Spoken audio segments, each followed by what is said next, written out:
Thank you very much, Rene. Good morning, everybody. Shalom. Welcome to Israel. Welcome to the Open University of Israel, which is the largest university in Israel. I'm pleased to open the 2015 ERGOMAS conference. As you know, this is the first conference ever held outside Europe, so we are very excited to host you here and enjoy you. Hope you that you will have some taste of Israel. I would like to share some opening remarks with you. I must warn you that the tone is more serious than the opening of Rene, but it will not take too long.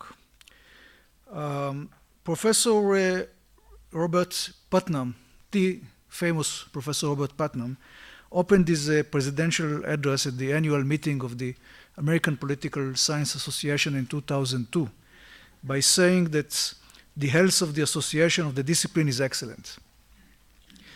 I more than agree when it comes to ERGOMAS and the community of scholars that ERGOMAS represents.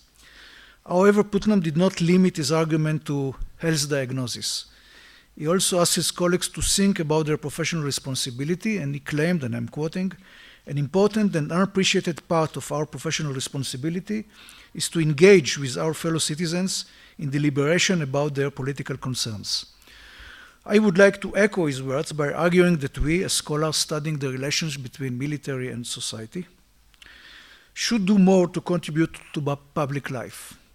Not necessarily by solving problems, but by framing new questions and highlighting aspects of the relations between military and society that have been ignored. This commitment is relevant now more than ever. The period between the French Revolution and the Vietnam War can be viewed at the time in which democratization of war took place, meaning that the decisions to go to war, the preparation for war, the management of war, were all subject to bargaining between the state and organized groups of citizens. However, since the 1960s, Western state leaders have sought to limit such bargaining or avoid it completely. In short, the de-democratization of war has been set in motion. Military participation in terms of proportion of society's members who are mobilized in the military, physically and financially, has been steadily declining since the 1960s. The move towards professional forces, the use of contractors, coupled with the shift from labor-intensive to capital-intensive warfare, is part of this process, distancing society from the experience of war. Unavoidably, the de-democratization of war has reduced the potential political opposition to preparing for and initiating war. Politicians are not blind to such impacts. Consequently, as historian Andrew Bacevich claimed in 2007, and I'm quoting, "When it came to invading Iraq, President Bush paid little attention to what voters in wealthy districts thought." And he added, "Even today, in 2007, although a clear majority of Americans want the Iraq war shut down, their opposition counts for next to nothing. The will of the commander-in-chief, of the president, prevails," said Bacevich. Former American Secretary of Defense Donald Rumsfeld confirmed this insight in his memoirs. And he said, "I was convinced during the Vietnam War and remain convinced now that if the country had a volunteer system in place during the Vietnam War, the level of violence and protest across the country would have been considerably less." Consequently, America significantly increased its overseas deployments during the volunteer forces era as compared to the 27 years of draft period, while many NATO members, as you well know, followed America's lead. So against the backdrop of this decline, what is our role? I would suggest that this process raises the bar of our professional commitment. Let us admit it. Most of the studies about military sociology and civil-military relations belong to what the philosopher Jürgen Habermas categorized as studies guided by technical interests. These studies, which are often turned into applied knowledge, focus on the prediction and control of the natural environment and try to tie knowledge production to controlled observation and testable general explanations.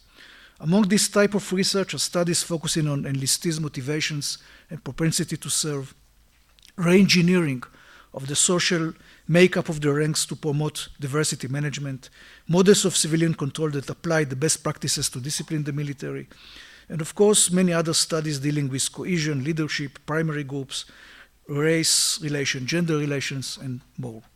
In contrast, Habermas proposed the category of research serving what he called emancipatory interest, namely research that makes use of critical theory. Critical thinking identifies the constraining structure of power, such as the relationship of dependence that unreflectively appears natural. Critical sociology, in particular, attempts to make sociologists aware of their biases and silences and promote new research programs built on alternative foundations. In the wake of the Vietnam War and the emergence of the peace movements, many critical studies of the military were produced. Critical thinking has traditionally focused mainly on the rise of tacit forms of militarism and their contribution to the construction of power relations. Other studies about the role of the military in reproducing ethnic relations and gender relations were also very significant. I would like to call our community of scholars to enhance its critical tone. No doubt, the reliance of many of us on government funds and our intimate involvement with the military do not make it easy. But this effort pays off. As Cynthia Enlow, the famous Cynthia Enlow, recently noted, and I'm quoting, to be critical military analyst is to be a skeptically curious military analyst.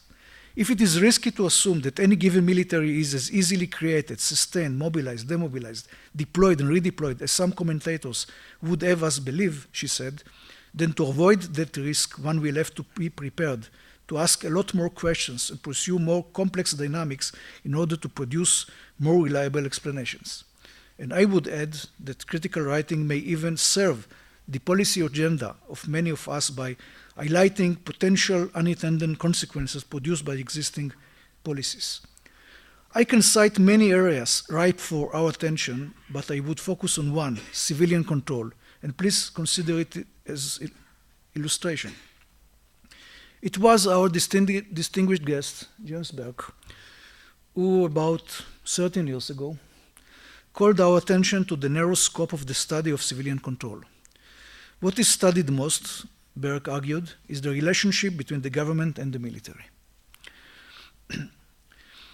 In this spirit, and in light of the changing nature of military participation, in tandem with the breakup of the traditional warfare into complicated chain of activities carried out by multinational forces, contractors, local allies, civilian operators of technologies such as drones, we should readdress the issue of civilian control.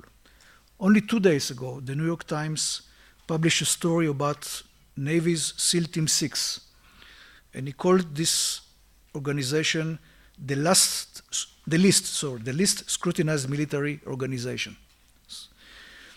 Our challenge is to improve the study of topics such as how different levels of vocationalization of the armed forces impact control, the links between civilian control and collective action, the links between civilian control and the behavior of the ranks, globalization of control, NGOization of control, and other topics, all of them relevant to reveal how power relations affect control.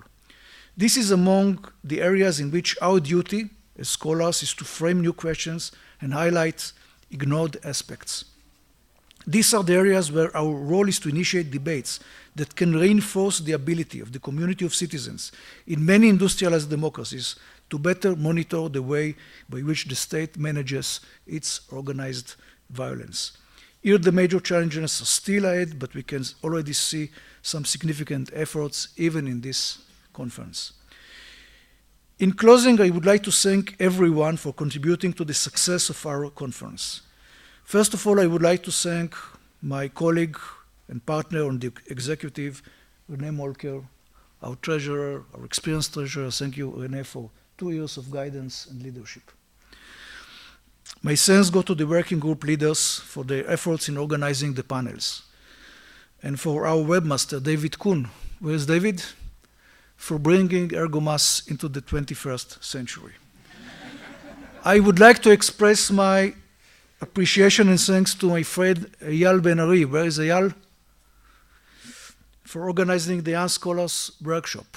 Yesterday, about 20 young scholars attended this workshop, plus 7, 8 less young scholars.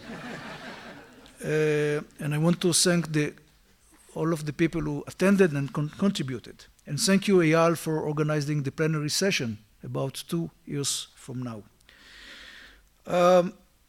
Tens of people, ladies and gentlemen, are involved in this university in organizing this conference. In these days, my popularity in this university is very low.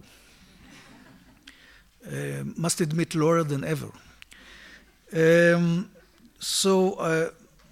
are many people whom I want to thank, but like the logistic team, the event team, the publishing house team, I would only mention the leaders, Asaf Shambi, Shai Levy, Hani Shalev, Nir Malka, and many others. As René mentioned, the conference could not have been taken place without the generous financial support of the university, and on Thursday evening we will have the opportunity to thank the president of this university in person. But above all, I would like to applaud 2 women for their excellent work. Our highly energetic secretary, Irina Goldberg. Please.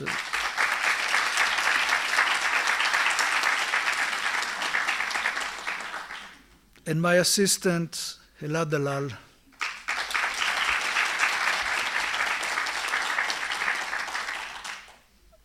Originally, I intended to say that they served as my very loyal and effective right hand, but I must admit that at least part of the time I served as their right hand.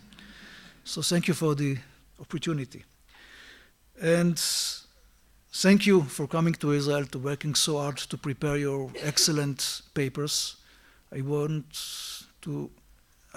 like to be sure that you will all enjoy, you will have some opportunity to taste Israel and enjoy this informative conference.